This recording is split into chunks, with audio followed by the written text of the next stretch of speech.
The alarm on my console screamed before I even understood what I was looking at. My name is Owen Pratt.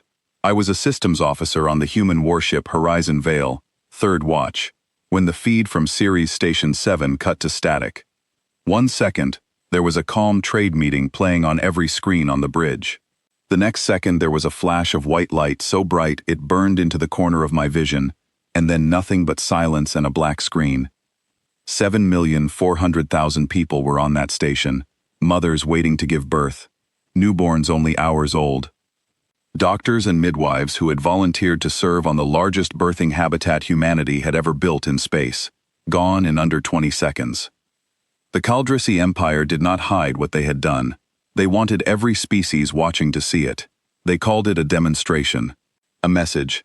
They broadcast the destruction on every open channel across 100 worlds, and they did it without warning, without a declaration, without giving anyone the chance to evacuate. I sat frozen at my station for a long moment. Around me, the bridge crew sat just as still. Nobody spoke, nobody moved. I could hear my own heartbeat pounding against my ribs.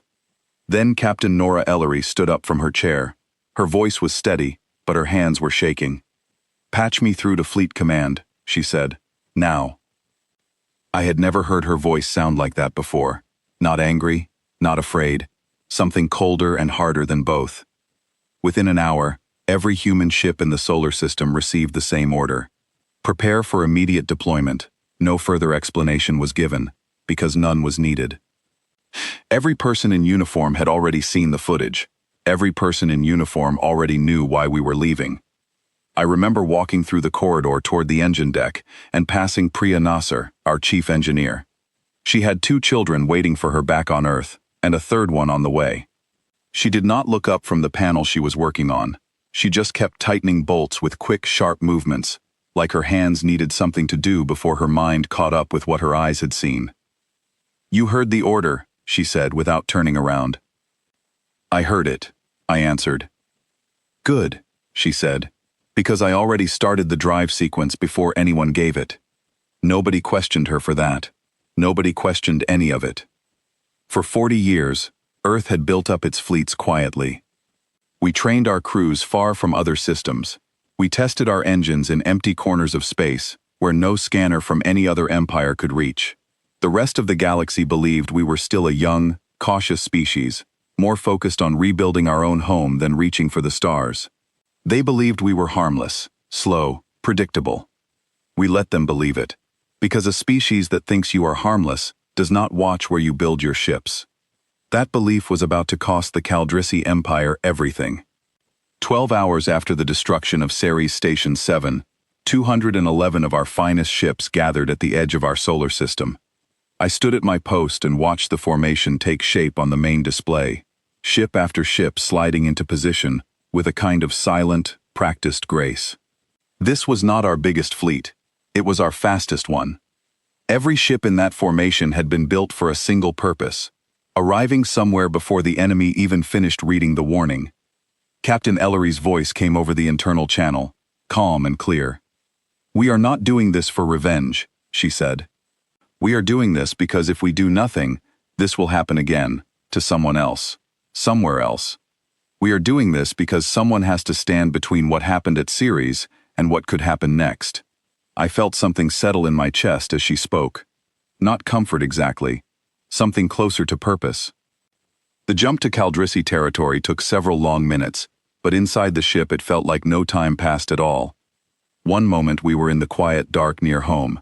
The next, alarms blinked across every console as our sensors picked up the outer edge of a massive Caldrassi base called Threnar Reach. "Enemy scanners just picked us up," said Leo Vance, our navigation officer, his voice tight. "They have maybe 90 seconds before we are inside their perimeter." 90 seconds. That was how long an empire that destroyed 7 million innocent lives without warning would get to reconsider what they had done. They did not use that time well. The first Caldrassi ship scrambled into formation, clearly caught off guard. Their communications channels lit up with confused chatter, some of it in broken translations our system struggled to decode fast enough. I caught fragments, words like impossible, and how did they arrive so fast? Captain Ellery gave the order to engage defensive positions and secure the outer perimeter of the base, cutting off any ship trying to flee with sensitive information about what had happened at Ceres. Our fleet moved with practiced precision, each ship taking its assigned position like pieces sliding into a puzzle they had rehearsed 1,000 times in simulations. I monitored the enemy's internal communications as best I could, translating pieces of frantic Caldrisi chatter for the bridge crew. Their commanders were arguing. Some wanted to fight. Others wanted to retreat and regroup at a larger base further in Caldrisi territory. Their hesitation gave us the exact opening we needed. Their shield generators are failing under the pressure from our formation. Priya's voice came through from engineering. We can disable their main weapon systems without destroying the vessels themselves. Just say the word. Captain Ellery did not hesitate. Do it. Disable, not destroy. We are not here to become what they are. That order stuck with me. Even in the middle of the tension, even with the memory of Ceres burning behind my eyes, our captain wanted precision, discipline, not chaos. Our ships moved in perfect coordination, striking only the weapon systems and engines of the Caldrisi vessels, one after another, careful not to harm the crews inside unless they refused to stand down. Ship after ship went dark, their weapons failing, their captains left with no choice but to surrender or drift helplessly in the void. For nearly an hour, the battle continued like this, precise, controlled. Every strike aimed exactly where it needed to be. Every surrendering ship given the chance to power down safely instead of being destroyed. It was nothing like what the Caldrisi had done to Ceres. There was no chaos here, no cruelty, just quiet, unstoppable resolve. Then something changed. Captain, I am picking up a distress signal from the flagship, I said, my fingers moving quickly across my console. It is the same ship, the same one that fired on Ceres Station 7. The bridge went silent again, the same kind of silence I had felt when the news first broke hours earlier. Everyone on the bridge remembered that ship's signature from the footage. Nobody needed to be told twice. They are requesting a channel to negotiate, Leo said, his voice hollow. I watched Captain Ellery's jaw tighten. For a long moment, she said nothing. Open the channel, she finally said, but not just to us. Open every channel they use to broadcast what happened at Ceres. Let everyone see this too. The Caldrisi commander appeared on our main screen, his expression unreadable to me, though something in his posture looked smaller than I expected. He began speaking quickly, offering terms, offering explanations, offering anything that might stop what was happening to his fleet.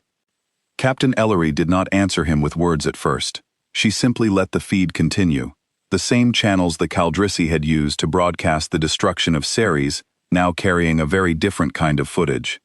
Our fleet's precision, our restraint, the surrendering ships being boarded peacefully instead of destroyed.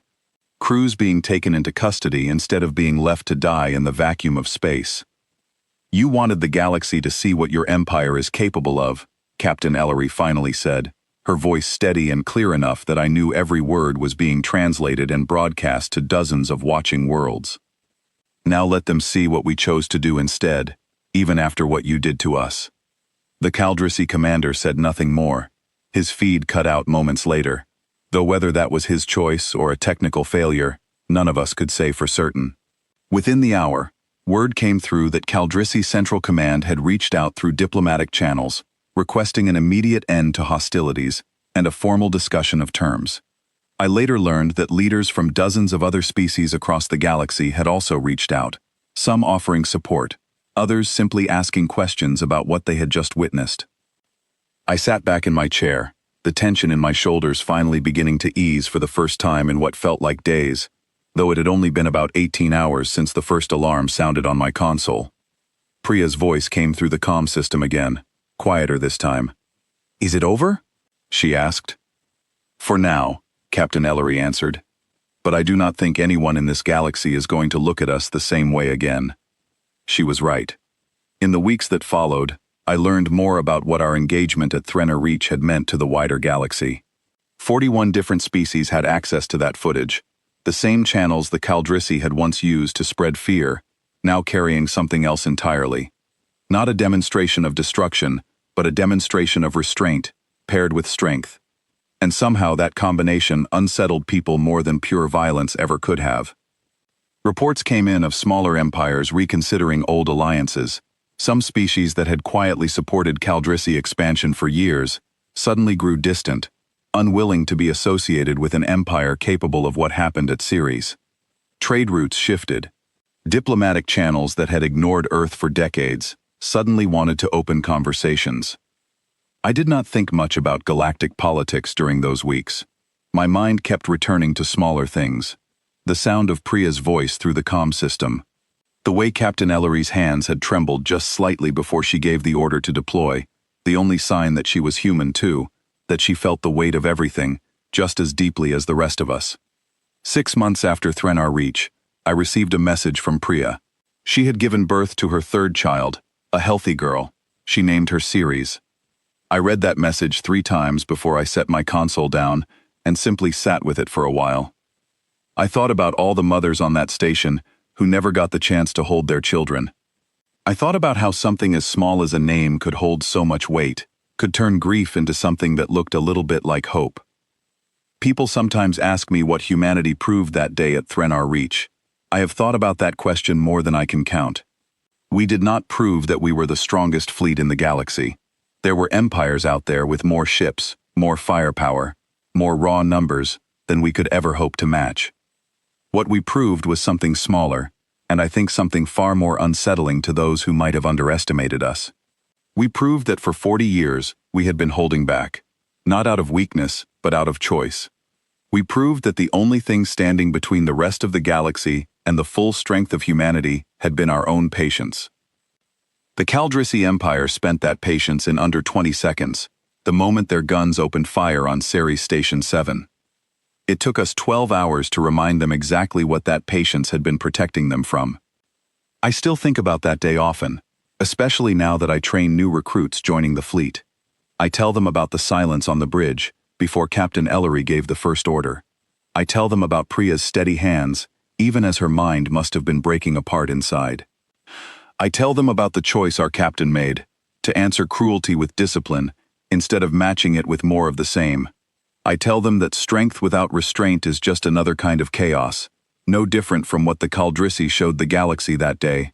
But strength paired with control, paired with a clear sense of why you are fighting and what kind of people you want to remain even in the middle of it, that is something else entirely. That is something the rest of the galaxy had never truly seen from us before, and I do not think they will ever forget it. Sometimes late at night, when the ship is quiet and most of the crew is asleep, I find myself back at my old station, running old data from that day just to remember it clearly.